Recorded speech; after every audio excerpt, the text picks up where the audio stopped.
Welcome to CFBTV.com, where the season never ends. Continuing our coverage with the Big 12 previews. Going to take a look at Ames, Iowa, and head coach Matt Campbell with Iowa State. Iowa State last year, 7-6 overall, and they dropped their bowl game to Notre Dame, 33-9. But this was a team that challenged some of the better teams within the Big 12 last season each and every Saturday, and has the pieces in place to break out this coming season in 2020.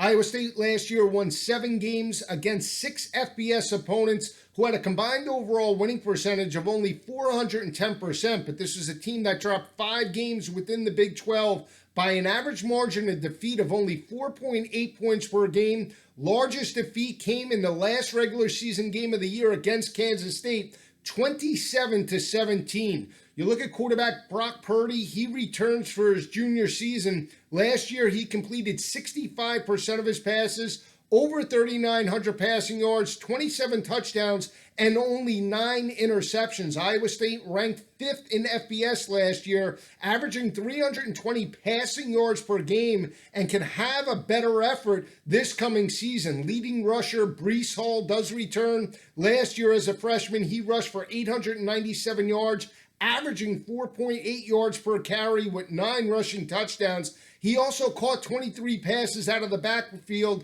for 252 yards and a touchdown, and could have a bigger role in the passing game in 2020. When you look at the offensive line, that's the concern for the Cyclones this coming season. One starter does come back from last year. This was a group that showed improvement from 2020. In 2020, they allowed 31 total sacks as an offensive unit, only allowed 16 last year, and that will be the concern for Matt Campbell and the offensive staff. If they can get consistency, this can be a breakout team offensively this coming season. When you look at the wide receivers, Tariq Milton and Charlie Kohler, their tight end do return. Both of those players combined for 86 receptions, over 1,400 receiving yards with 10 receiving touchdowns. They're going to need some younger players to develop and step up, but this should be a solid group in 2020. On the flip side, you look at the linebacker position for Iowa State. Mike Rose and Orion Vance lead that group, and 4 starters come back to that secondary. This secondary should be a lot stronger